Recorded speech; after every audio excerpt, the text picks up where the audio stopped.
नमस्कार।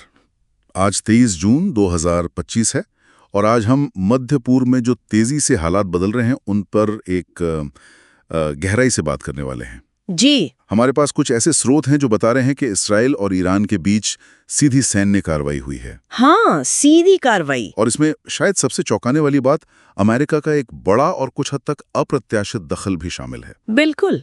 तो आज का हमारा मकसद है इन हालिया घटनाओं को समझना, खासकर इसराइल का तेहरान में एक राजनीतिक लक्ष्य पर हमला, एवेंजेल। हाँ एवेंजेल, और फिर अमेरिकी B-2 बॉम्बर्स का इस्तेमाल कथित तौर पर ईरानी परमाणु ठिकानों के खिलाफ। हम देखेंगे कि इन स्रोतों के मुताबिक इसका क्या मतलब है और आगे क्या हो सकता है। जी बिल्कुल, ये घटनाएं काफी गंभीर हैं। तो चलिए शुरू करते हैं। पहली खबर, जैसा हमने कहा, इसराइल से जुड़ी है। सूत्रों के मुताबिक इसराइल ने तेहरान की एवेंजेल पर बमबारी की। जी, एवेंजेल। और कहा जा रहा है कि निशाना थे राजनीतिक कैदी। ये थोड़ा अलग है ना? मतलब आमतौर पर सैन्य ठिकानों पर हमले होते हैं। हाँ, ये पारंपरिक सैन्य लक्ष्यों से हटकर है। एवेंजेल कोई मामूली जेल नहीं है। वही मैं पूछना चाह रहा था, इवन जेल ही क्यों? इसकी क्या अहमियत है? देखिए, एवेंजेल ईरान में सत्ता के दमन का एक बहुत ही शक्तिशाली प्रतीक है। दशकों से वहाँ राजनीतिक बंदी, बुद्धिजीवी, एक्टिविस्ट रखे जाते रहे हैं। अच्छा। तो सूत्रों का विश्लेषण ये कहता है कि इस पर हमला सिर्फ एक इमारत पर हमला नहीं है। ये ईरानी शासन की, आप कह सकती हैं, मनोवैज्ञानिक पकड़ पर, उसके अधिकार पर सीधी चोट करने की कोशिश है। ये संघर्ष को एक अलग लेवल पर ले जाता है, पारंपरिक सैन्य दायरे से बाहर निकालकर राजनीतिक अस्थिरता पैदा करने की कोशिश, शायद ईरान पर घरेलू दबाव बढ़ाने की भी। तो ये सिर्फ एक मिलिट्री ऑपरेशन नहीं बल्कि एक सोचा समझा राजनीतिक संदेश भी है। बिल्कुल, संदेश बहुत साफ है। तो क्या सूत्रों में इस पे भी कुछ है कि इसका मतलब उल्टा असर भी हो सकता है? कहीं ऐसा तो नहीं कि इससे ईरान में जो कट्टरपंथी हैं वो और मजबूत हो जाएं या लोग सरकार के पीछे एकजुट हो जाएं? हाँ, ये एक बहुत बड़ा जोखिम है और सूत्रों में इस पर मिली जुली राय है। कुछ मानते हैं कि ये सरकार को कमजोर करेगा, लेकिन दूसरे चेतावनी दे रहे हैं कि बाहरी हमला, खासकर ऐसे संवेदनशील राजनीतिक प्रतीक पर, अंदरूनी मतभेदों को कम कर सकता है। लोग राष्ट्रवाद के नाम पर एकजुट हो सकते हैं। सही बात है। तो ये, क्या कहते हैं, बहुत नाजुक स्थिति है।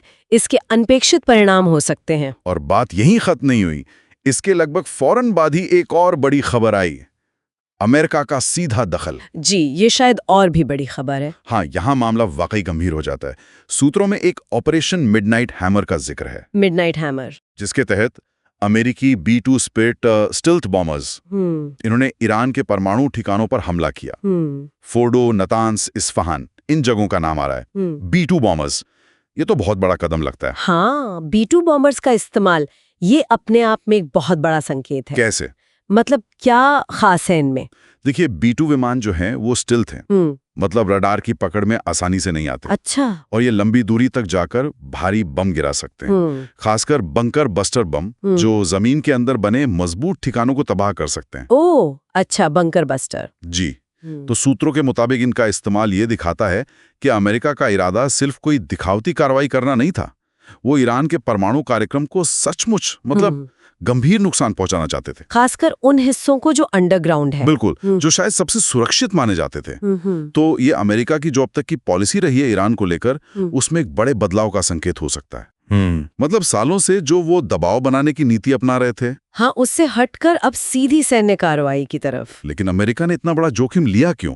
वो भी तब जब इजराइल ने पहले ही हमला कर दिया था। क्या सूत्रों में इसके पीछे कोई वजह बताई गई है? कुछ अंदाजे हैं सूत्रों में। एक तो ये कि शायद अमेरिका को लगा हो कि इजराइल के हमले के बाद ईरान बहुत तेजी से प्रतिक्रिया देगा। अच्छा। तो वो शायद पहले ही ईरान की परमाणु क्षमता को जितना हो सके सीमित कर देना चाहते थे। प्रीएम्प्टिव जैसा कुछ। हाँ, कुछ वैसा।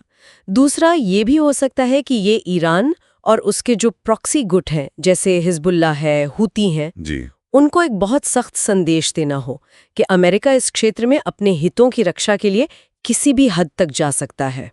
इसके रणनीतिक और कानूनी पहलू तो खैर बहुत जटिल हैं, लेकिन अब बड़ा सवाल ये है कि ईरान जवाब कैसे देगा। ये सबसे बड़ा सवाल है। क्या वो सीधे मिसाइलें दागेगा या अपने प्रॉक्सीज को एक्टिवेट करेगा, हॉर्मुज़ स्ट्रेट में कुछ करेगा, या फिर साइबर हमले तेज करेगा?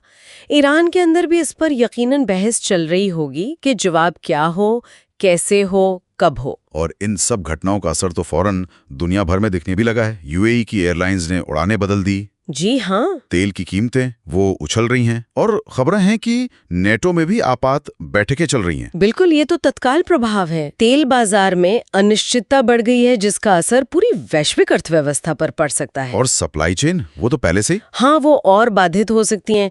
कूटनीतिक स्तर पर भी जाहिर है हलचल तेज हो गई है।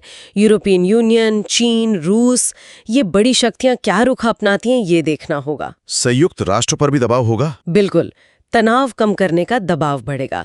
अब देखना यह है कि क्या कूटनीति से स्थिति संभल पाएगी या ये टकराव और बढ़ेगा।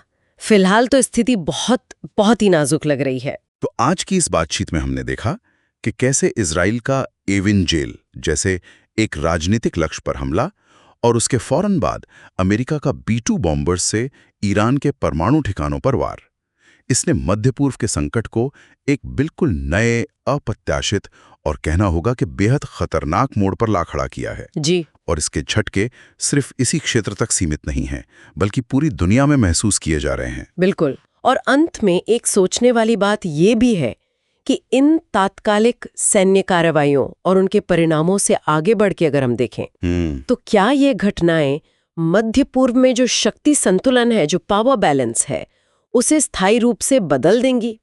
क्या पुराने समीकरण टूटेंगे, नए गठबंधन बनेंगे, शायद उन तरीकों से जिनका अंदाजा हम अभी लगा भी नहीं पा रहे हैं? सही कहा। इस पर आने वाले वक्त में नजर बनाए रखना बहुत जरूरी होगा।